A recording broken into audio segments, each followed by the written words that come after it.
Sir, congratulations on the movie. I'm from Mindanao. Marami pong mga kapatid natin sa Mindanao. Ano po ang narrative po, sir, ng ating movie dapat natin i-produce?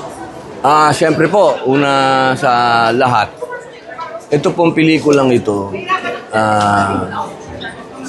ito po yung muli nating ipinamumulat sa ating mga kababayan, lalo na po sa ating mga pinuno, sa ating pong mga namamahala sa atin, kung ano ang pinaka-importanting basic need ng ating mga kababayan.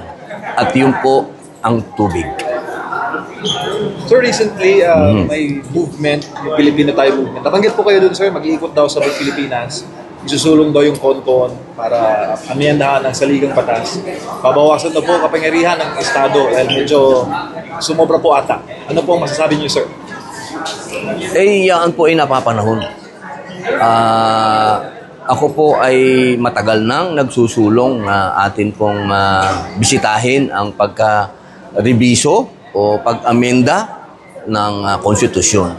At nakikita po natin na wala pong pinakamagandang moda kundi magkaroon na po tayo ng konkon. Sapagkat ito pong Constitutional Convention, ito naman po ay laging isinasagawa. Ito naman po ay talagang naging practice na yan noong 1935, 1970. Ano po ito? Yakapin po natin ito. Maraming magsasabi na maaring ito ay magastos, pero maari po sa usapin ng gastos, oo, pero kailangan po natin harapin eh. Ang dami po nating issue patungkol sa konstitusyon. Nandyan na po yung sobrang kapangyarihan ng Maynila, ng Imperial Manila. No?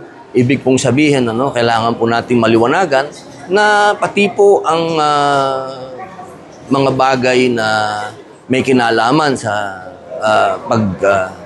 decentralize ng kapangyarihan ng Imperial Manila. Kailangan na pong gawin yan. Isa pa po dyan, yung tinatawag po natin, na lagi na lang pong issue yan ngayon. Laging pinag-uusapan, political dynasty. Okay lang natin naharapin yan. Nasa 1987 Constitution yan, pero ano nangyayari? Di ba? Nagaganap ba?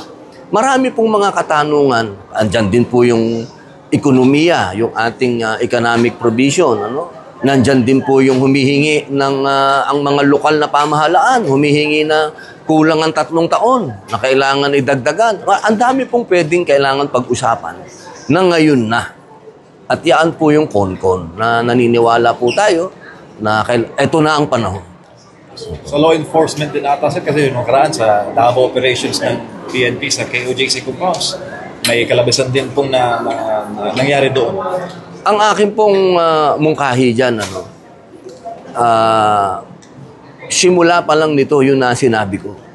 Sinabi ko na hindi magiging maganda para sa mata ng mga Pilipino at ng mga dayuhan na makita na meron tayong ganitong klaseng enforcement sa loob ng simbahan. Medyo, yun, para sa akin, masakit sa mata yun. Hindi yun dapat nangyayari. Lalo na at nakita natin na mga naka-combat, parang ako mismo naghain ako ng resolusyon na imbestigahan ito. Pag-usapan lang. Wala naman akong gustong awayin eh. Ako lang gusto ko pag-usapan natin. Ba't nangyari ito? Maiwasan muli. Bakit? Sinabi ko na ito eh. Sa umpisa pa lang, sinabi ko na eh. Sinabi ko na. Sa umpisa pa lang. Sana sa usapin na to, ihiwalay natin ang simbahan. Respetuhin natin yung simbahan. Kung ang problema natin, kung kumbaga, ang issue ng gobyerno ay si Pastor Apollo. Si Pastor Apollo Kibuloy ang issue natin. Hindi yung buong kingdom. Yun ang, yun ako na nabigla eh. Wala tayong issue sa kingdom. Ang issue natin si Pastor. Para sa akin naman pati ba naman mga bata, mga nadamay na, pati pag-usapan lang na wag na maulit yan. Kasi Parang hindi ito yung panahon. Meron tayong pinagdadaanan sa external problem natin. Dapat sa internal, wala tayong ganito. Wala tayong ganito, mga kababayan. Dapat sa mga kababayan natin, dapat okay tayo. Doon tayo maging unang okay sa kababayan natin. During the campaign, we saw you roam around the Philippines. At sabi po ng Unity Unity, pagkakaisa, yung nangyari po sa Davao Compound, divisive eh. Ano tingin mo?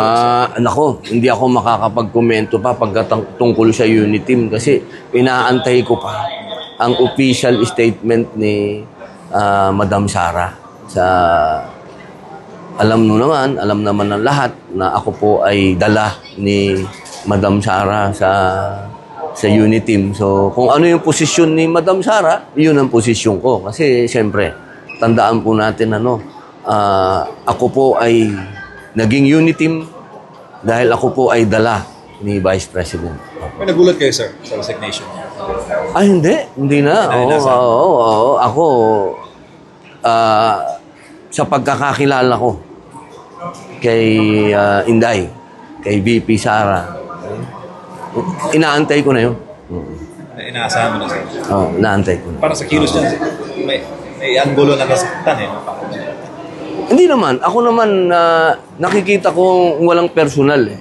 Nakikita ko as a leader, ano yun eh, kumbaga, oops, hindi dapat, maapektuhan ang interest ng mga Pilipino sa personal na kung meron mang hidwaan, sa dalawang pamilya, hindi dapat maapektuhan ng taong bayan. At nakita ko yun, na ginawa ni Ma'am BP. Yun ang nakita ko. Para okay ang bansa natin.